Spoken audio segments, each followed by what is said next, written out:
अच्छा, क्लास की recording start नहीं की थी मैंने। हाँ, रिकॉर्डिंग स्टार्ट कर दिया दोबारा, भूल गया था मैं। आप लोगों को पता लगता है क्या क्लास रिकॉर्ड हो रही है? Yes sir. अगर कोई पॉइंट हो ऐसा जो आपको लगे कि रिकॉर्डिंग में आना चाहिए तो मुझे बता दिया करो, ठीक है? मैं भूल जाता हूँ कई बार। और बताइए आगे। तो यहाँ तक इलस्ट्रेशन 5 तक डाउट है तो बोलिए।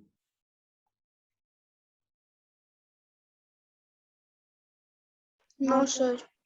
ठीक है, तो आगे चलेंगे वन बाय वन, धीरे धीरे। पर आपने अपने डाउट नहीं छोड़ना, ये नहीं सोचना पड़ोसी को आ गया होगा तो मुझे भी आ जाना चाहिए। यहाँ देखिए, इलस्ट्रेशन 6 पर आ जाइए। देखिए कौन सा पॉइंट समझा दूं।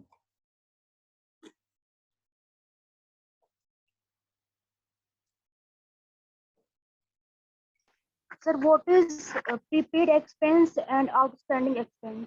ठीक है, बिल्कुल श्रेया, अभी समझाता हूँ बेटा। ये पॉइंट मैंने अभी तक डिस्कस नहीं किया था। देखिए मैं अब ना आपको लेकर चलना चाहता हूँ, यानी आप मुझसे पूछेंगे तो मैं आगे बढ़ूंगा। अब कॉन्सेप्ट में मेरा ये ट्रेंड रहेगा या ये तरीका रहेगा कि जब भी कोई नई चीज आती है तो then it becomes your responsibility to ask कि सर क्या है, मुझे पता ही नहीं। तो इससे आप थोड़ा इन्वॉल्व होंगे। तो अभी मैं आपको नया कॉन्सेप्ट करा रहा हूँ, दो कॉन्सेप्ट करा रहा हूँ, प्रीपेड एंड आउटस्टैंडिंग। ठीक है, करें उसको। आइए, वो आपके सर साथ। एक एडवांस रेंट वाला भी बता देना। ठीक है, एक तो मुझे ये आउटस्टैंडिंग वाला बताना है आप लोगों को कॉन्सेप्ट, और एडवांस वाला भी बताना है, प्रीपेड वगैरह वाली बात बतानी है। ठीक है, मैं इन तीनों टॉपिक को ले लेता हूँ। आइए एक नई स्लाइड पर चलते हैं, ब्लैंक पर। आइए, अभी आप लोगों ने मुझे बोला कि सर हमें तीन चीजें समझाइए। Prepaid expense. प्रीपेड एक्सपेंस जो है इसे आप एसेट की तरह ट्रीट करते हैं। क्या माना जाता है? इसे एसेट माना जाता है। सर एसेट माना जाता है यानी सर आप ये कहना चाहते हैं कि इससे हमें फ्यूचर में बेनिफिट्स मिलते हैं? फ्यूचर में क्या बेनिफिट्स मिलते हैं क्या इससे? मैंने कहा हाँ बिल्कुल, तभी तो मैंने एसेट माना। क्यों? अब सुनिए जी, क्या प्रीपेड का मतलब क्या है? अच्छा, प्रीपेड तो आपको समझ में आ ही रहा होगा। प्रीपेड का मतलब क्या है? Paid in advance. कैसे पे किया बेटा हमने? एडवांस में पे किया। समझ रहे हैं ना? जैसे मैं बोलूं आपको, मैंने कभी एग्जांपल दिया था प्रीपेड, आपने ये नाम कहां कहां सुना है जरा बताओ। कहीं सुना है किसी ने ये वर्ड आपने पहले कभी? मोबाइल डाटा के रिचार्ज। हाँ, मोबाइल डेटा के रिचार्ज में यूज किया हुआ है, सुना है आपने। और कहीं सुना हो?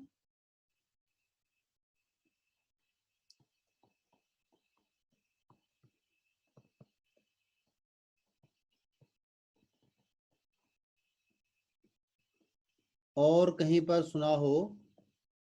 अभी आजकल न्यूज आ रही है कि गवर्नमेंट ना प्रीपेड इलेक्ट्रिसिटी मीटर्स निकालने वाली है।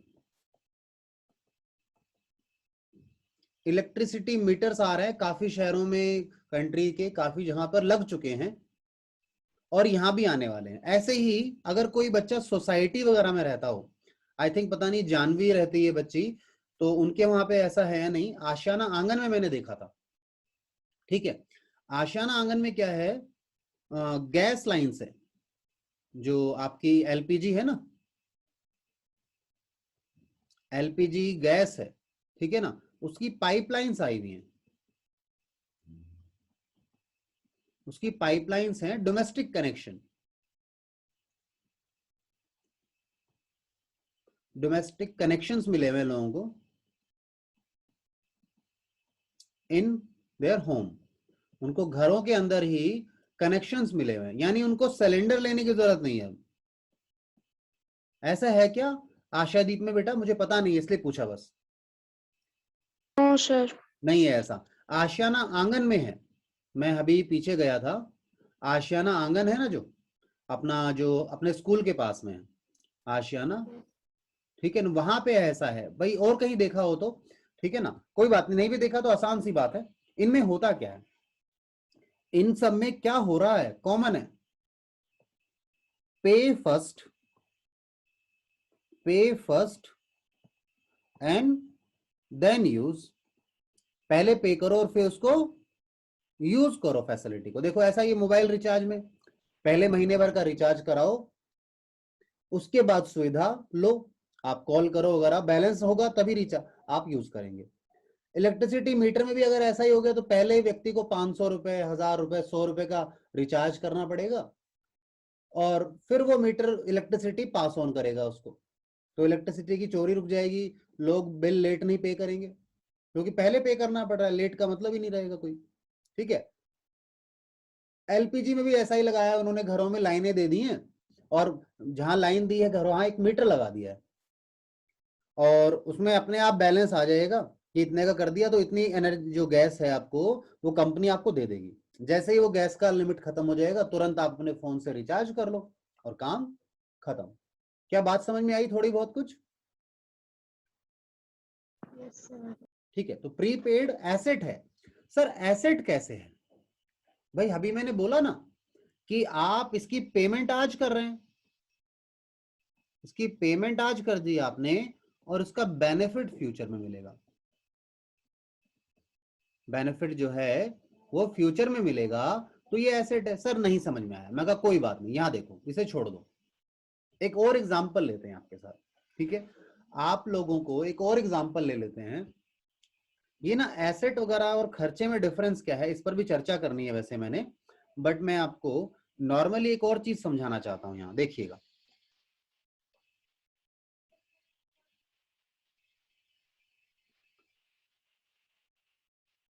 हाँ जी, एक और चीज समझानी है आप लोगों को। आपको पता है हम ना अकाउंटिंग जो करते हैं, अकाउंटिंग जो हम लोग करते हैं वो एक पीरियड के लिए होती है, फॉर अ पीरियड होती है।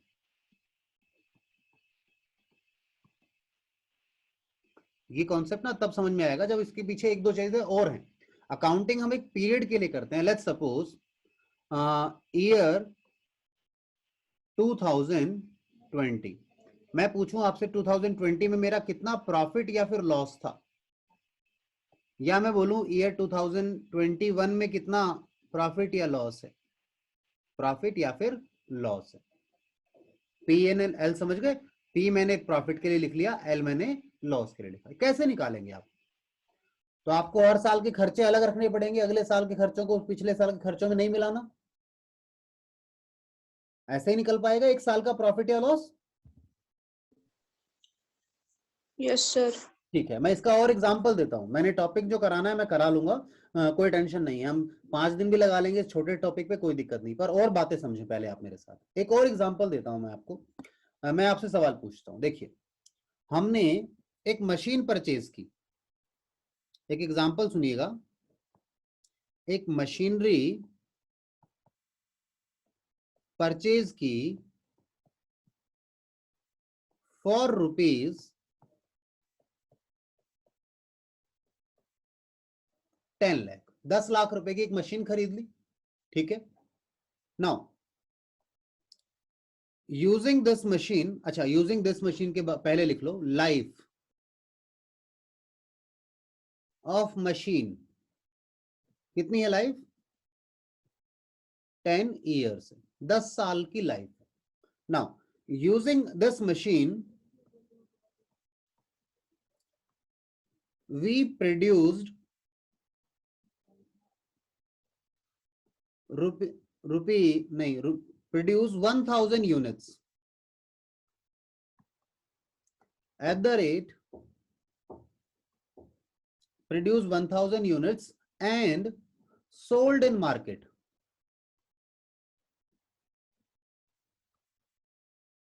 at the rate ₹20 each। ठीक है, इस मशीन को यूज करके हमने किसी प्रोडक्ट की 1000 यूनिट्स बना ली है, प्रोड्यूस कर ली है, और फिर उन 1000 यूनिट्स को, सारे के सारे यूनिट्स को सेल कर दिया मार्केट में 20 रुपए ईच के हिसाब से। ठीक है, चलिए आगे। इस प्रोडक्शन में एक और बात बताऊं, रॉ मटेरियल लग गया आपका। आपने रॉ मटेरियल लगा दिया और रॉ मटेरियल लग गया आपका। मैं टोटल बता दूं या हर यूनिट का एक एक अलग बताऊं? बताओ, मैं टोटल 1000 यूनिट का रॉ मटेरियल की कॉस्ट भी बता सकता हूं और आप सिंगल यूनिट का बोलेंगे तो भी बता सकता हूँ, क्योंकि मैंने दोनों एक दूसरे से रिलेट करके निकालनी है। ठीक है, कैसे बताऊं बताइए? पूरे का एक साथ। एक साथ बता दूं तो लेट्स सपोज हम ले लेते हैं, ये बनेगा 10 और 20,000। ठीक है, 5,000 रुपए लग गए रॉ मटेरियल के। ठीक है, तो 10 लाख की मशीन खरीदी थी, 1000 यूनिट्स बनाकर 20 रुपए ईच के हिसाब से बेच दी, मटेरियल लगा था 5,000 रुपए का। ठीक है, आइए बेटा 1 मिनट दीजिएगा, मैं अभी रिज्यूम कर रहा हूं, 1 मिनट का ब्रेक लूंगा।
हाँ जी बेटा, आप लोग हैं? Yes sir. सॉरी, वो एक मम्मी को वैक्सीनेशन के लिए जाना था, तो उनका एक डॉक्यूमेंट देना था मुझे। ठीक है, तो हाँ जी, तो मैं आपको आगे क्या बता रहा था। हाँ, हम एग्जाम्पल कर रहे थे कि हमने 10 लाख रुपए की चीज़ें, नहीं 10 लाख की एक मशीन खरीदी थी। ठीक है, 10 लाख की मशीन खरीदी, 1000 यूनिट्स बनाई और उन्हें बेच दिया, मार्केट में सेल कर दिया, मार्केट में 20 रुपए के हिसाब से। इन यूनिट्स को बनाने में हमने रॉ मटेरियल खर्च कर दिया 5,000 रुपए का। Now calculate question. अब मेरा जो क्वेश्चन है वो सुनिएगा। क्वेश्चन क्या है? कैलकुलेट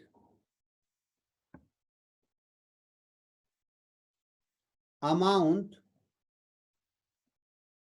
ऑफ प्रॉफिट या लॉस ड्यूरिंग द ईयर। इस साल हमें कितना प्रॉफिट या फिर लॉस हो गया वो बताइए, कोई बता सकता है? कैलकुलेट कीजिए सर आप। इस साल में हमें लॉस हुआ है 9,85,000 का, 9,85,000 का लॉस हुआ है। ठीक है जानवी, बहुत बढ़िया बेटा, आपने आंसर दिया। और भी कोई ट्राई करना चाहेगा?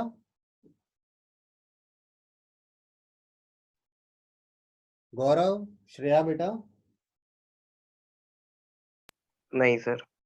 नहीं ट्राई करना चाहेंगे, क्यों? कुछ तो ओपिनियन दे सकते हैं हम, मतलब कुछ आंसर थोड़ा बहुत गलत निकल जाएगा, क्या होगा ज्यादा, इससे ज्यादा तो कुछ होने वाला नहीं है।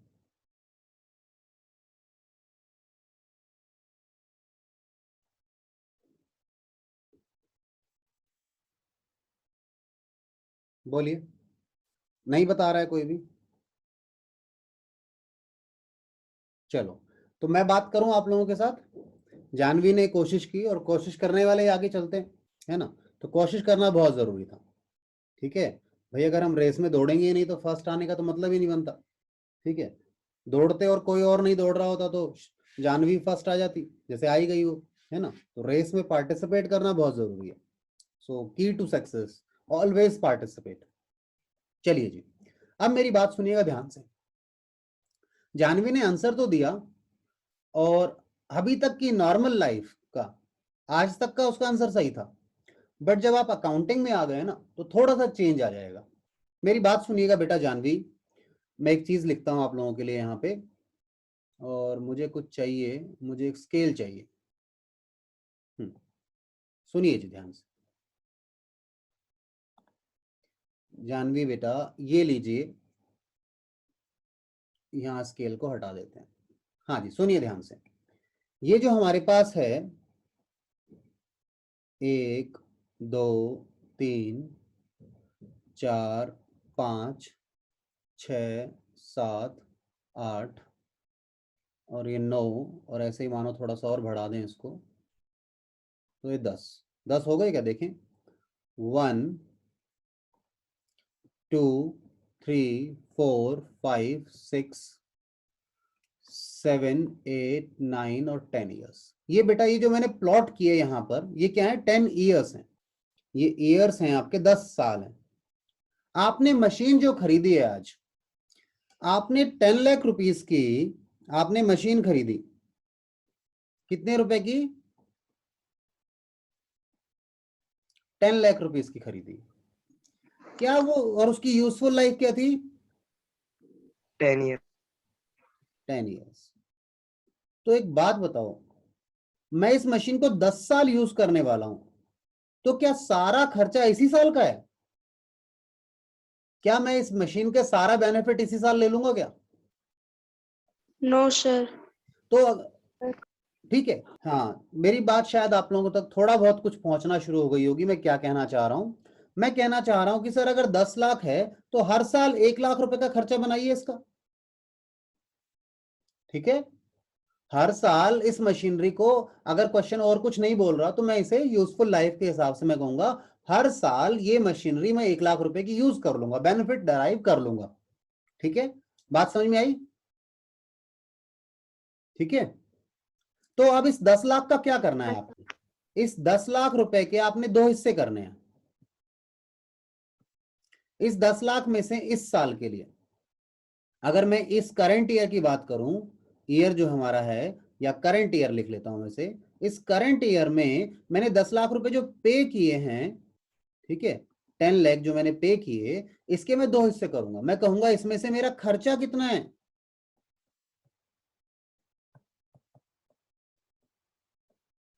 और मेरा एसेट कितना है। क्या किसी को मेरी बात सही लगी कुछ थोड़ी बहुत? सर हाँ बोलो बेटा। एसेट वाला जो है वो 9 लाख कैसे लिखे हैं आपने उसमें? हाँ मैं बिल्कुल बताता हूँ। पहले तो ये बताओ, 1 लाख का खर्चा समझ में आ गया? Yes sir. ठीक है, एक बात बताओ, इस ये आज का साल मैंने, ये साल मैंने यूज कर लिया, ठीक है, खत्म हो गया साल, और मैं यहां पर हूं, यस सर। मैं यहां पर खड़ा हूं, ये लो मैं खड़ा हो जाता हूं यहाँ पर, ये मैं आ गया, मैं यहाँ पे खड़ा हूं। ड्राइंग मेरी थोड़ी खराब है, ठीक है। चलिए जी, हम यहाँ पर खड़े हैं आज, तो मुझे बताओ, इसके ये जो बाकी 9 लाख रुपए का फायदा मैं इतने साल उठाऊंगा नहीं उठाऊंगा? Yes sir. यानी फ्यूचर में मैं आज यहाँ हूं और ये सब तो मेरे आगे है, ये फ्यूचर है मेरा, तो इस फ्यूचर में मैं यस इसका सर। बेनिफिट लूंगा, तो ये मेरे लिए एसेट बननी चाहिए नहीं बननी चाहिए? Yes sir. ठीक है, थोड़ा बहुत सब बच्चों को क्लैरिटी मिली थोड़ी बहुत क्या? Yes, Yes, sir. sir. तो हमने कंक्लूजन क्या निकाला? अगर हमने कोई पेमेंट आज कर दी, अभी मैं इस कॉन्सेप्ट का नाम वाम कुछ नहीं बता रहा बेटा आप लोगों को, बिल्कुल टेंशन में मत रहना, कॉन्सेप्ट बड़े आसान है, बस धीरे धीरे अपन डेली कुछ ना कुछ छोटी छोटी चीजें सीखेंगे, और थोड़े दिनों बाद जब आप एक्सपर्ट बन जाएंगे तो मैं फिर आपको नाम बताना शुरू करूंगा। ठीक है, आपका काम इतना सा है, आप घर पे थ्योरी बहुत पढ़ें, जितनी थ्योरी पढ़ सकते हैं आप उतना आगे चलेंगे, और मुझसे डाउट पूछा करो क्लास में आके, जितना आप इंटरेक्शन करेंगे आपका सब्जेक्ट आपके लिए उतना ही ईजी हो जाएगा। ठीक है, आप कहेंगे सर ये तो नींद में भी कर सकते हैं हम थोड़े दिनों बाद। ठीक है, चलिए, तो ये बात आपको समझ में आई। अब कंक्लूजन क्या निकाला? आपने इस बार कोई पेमेंट की तो इसका मतलब ये नहीं है कि आपका खर्चा है, वो देखना पड़ेगा उस पेमेंट का फायदा अगर इसी साल में ले लिया तो खर्चा है, और आगे वाले सालों में बेनिफिट लूंगा तो मेरे लिए एसेट बन जाएगा। जैसे आज के समय अगर मैं बोलूं तो ये 10 लाख में से 9 लाख क्या है? प्रीपेड है, मतलब पेड इन एडवांस। ठीक है, दो यहाँ पे वर्ड यूज नहीं करना, बट प्रीपेड जैसा है ये, मैं प्रीपेड के लिए ना अलग वर्ड यूज करूंगा। ठीक है ना, इसे मैं फिक्स एसेट में लेके आता हूं मशीनरी को, बट समझाने के लिए मैंने लिख दिया।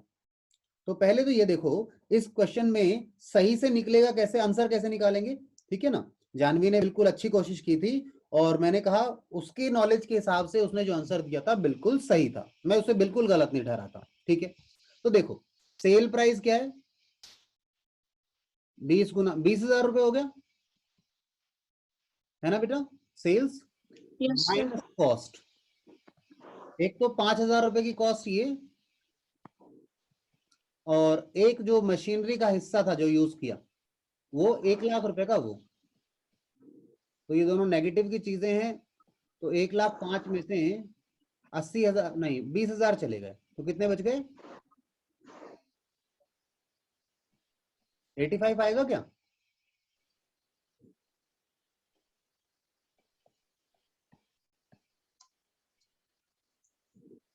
सही है क्या 85? यस। ठीक है, नो सर। गलत हो गया कुछ? 1 5 95 85 सही तो है?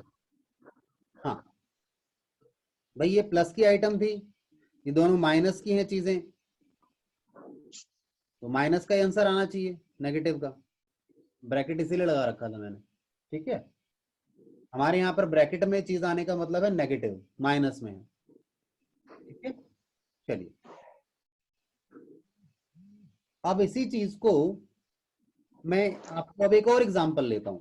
अभी मैं प्रीपेड पर डिस्कशन कर रहा हूं आपके साथ, अभी मेरा डिस्कशन क्या है? ओनली प्रीपेड, और मैं कुछ और डिस्कस नहीं कर रहा आपके साथ। ठीक है, हम इसी पर फोकस करना चाह रहे हैं। प्रीपेड समझ में आ गया तो आउटस्टैंडिंग वगैरह सब समझ में आएगा, बट पहले इस पर देखिए, एक एग्जांपल और ले लेते हैं। आपने इंश्योरेंस पे किया, आपने इंश्योरेंस करवाया। ठीक है, करवाया की स्पेलिंग देख लेना। इंश्योरेंस कराते हैं, आपको पता है इंश्योरेंस की वैलिडिटी कितने दिन की होती है इन जनरल? वैलिडिटी बताओ कितने दिन की होती है आमतौर पर? ठीक है बेटा, 1 साल की वैलिडिटी होती है, 1 साल की वैलिडिटी होती है। अब आपने लेट्स सपोज आपने अपनी कार का इंश्योरेंस करवाया।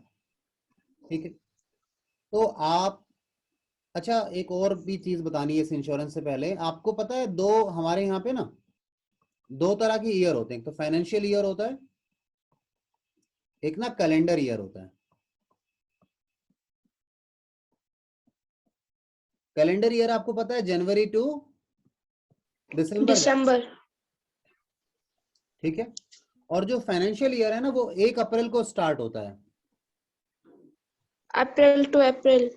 हाँ अप्रैल टू, जैसे मैं एग्जांपल दूं, अगर पूरा लिखूं इसको मैं, 1 अप्रैल जैसे हमने स्टार्ट किया, 1 अप्रैल 2000, जैसे आपका अभी इस साल का बोले, ये अभी स्टार्ट हुआ है ना, ये अभी 1 अप्रैल ही चल रहा है, तो ये सभी स्टार्ट हुआ। एंड कब होगा ये? मार्च। ठीक है, इसे हम फाइनेंशियल ईयर बोलते हैं। ठीक है, और अकाउंट्स में हम फाइनेंशियल ईयर के हिसाब से ही काम करते हैं, अगर क्वेश्चन कुछ ना बोले तो। क्योंकि मैंने एग्जांपल देना है ना, मैं इसी तरह से एग्जांपल दिया करूंगा, मैं अप्रैल से स्टार्ट करूंगा, तो कहीं बच्चे को डाउट ना आ जाए, इसलिए मैंने ये दोनों चीजें पहले आपको समझा दी कि ये क्या होता है।